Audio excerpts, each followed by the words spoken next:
In 1408, Icelanders named Sigurður Þórarinsdóttir and Thorstein Olafsson were married here in this church. And the records of this wedding are the last news that we have from Norse Greenland. So today we're here in Valsay Church, a church that was once full of people celebrating weddings and funerals, but today it stands alone, still to its pretty much original height, just missing the roof. But it shows what, even here on the edge of the earth, the Europeans and the Norse Greenlanders were capable of. They had stained glass, they had church bells, vestments, so it really was a church much like anywhere else, but far, far away from anywhere. Sometime in about the mid-1400s, the Norse Greenlanders disappeared, and the Inuit have stories of the bells ringing through the fjords with no one to listen to them.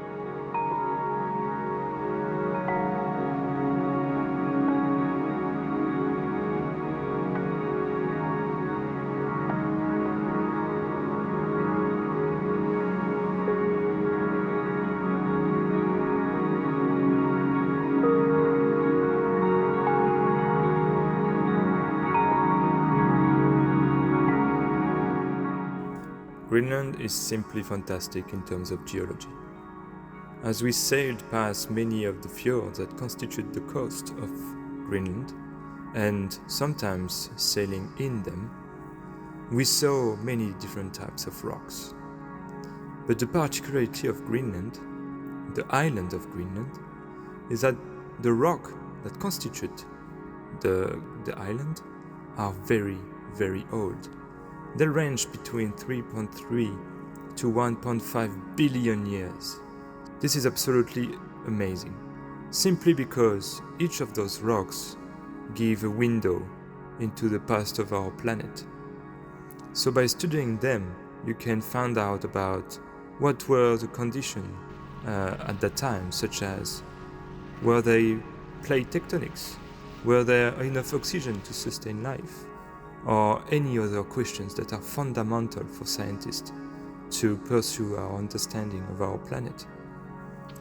And I recall Sermilling work was a very amazing example of all of that. You could see in that fjord many of the clues that nature is leaving behind for us to find out what is going on. On the side of the mountains you could see granites and tonalites and many other types of rocks. And all of those rocks were cut through by many dikes, black rocks that were slicing through those granites. And those are the witness of magmatic activity that was going on at the time. Again, about 2 to 3 billion years depending on the places.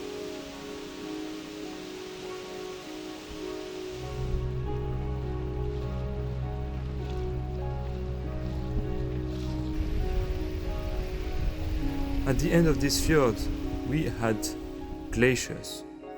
And those glaciers, they can also bring a lot of information about what is going on the Greenland island, because they can bring rocks that were up the basin, and they brought everything down, and they also can give information about the nature of the rock upstream. So Greenland is simply incredible. And we had the chance to visit the place, to touch the rocks, to see the processes with our own eyes and our own hands. And for a geologist, this is the most magical gift.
The guillemots, like all the auks, are specialists at surviving at sea, only coming to land to breed for a brief season every summer.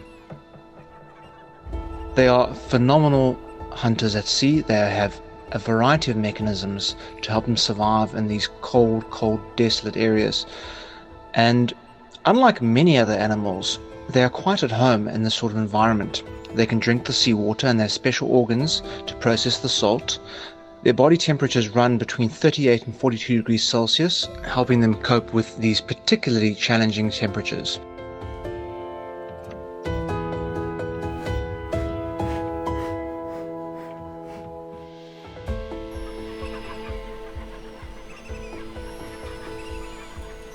The chicks are born in late summer and only nest with their parents between 20 to 50 days.